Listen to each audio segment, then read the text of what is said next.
Here's how to get a refund on Roblox Mobile. Now, first just open up the Roblox app on your iPhone or Android, works the exact same. From here, you're going to tap on the More button at the very bottom right. Now, let's say you bought an item, or maybe you did a private server or an in-app purchase. You can always get a refund of that, but unfortunately, we can't just go to your profile or marketplace, etc. to get a refund. We need to scroll down and go to Help and Safety at the bottom. After you've done that, we're going to choose that second option, Violations and Appeals. And now you'll be able to see View Past Violations. In my case, I don't have any, but I'm going to tap on Support here, Appeal Something Not Shown.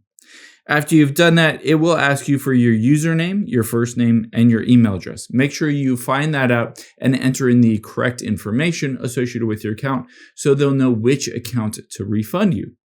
After you've done that, entered in all of that, we're going to tap on Device Type. In my case, I'm on an iPhone, but you can choose whatever device you're on.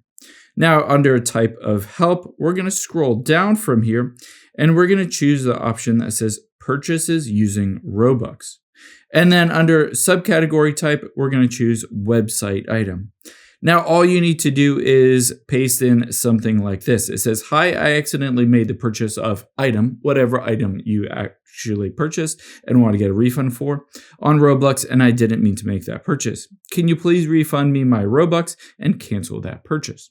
After you've done that, just hit the Continue button. You should wait a day or two, and they'll get back to you with refund of that Robux back onto your account.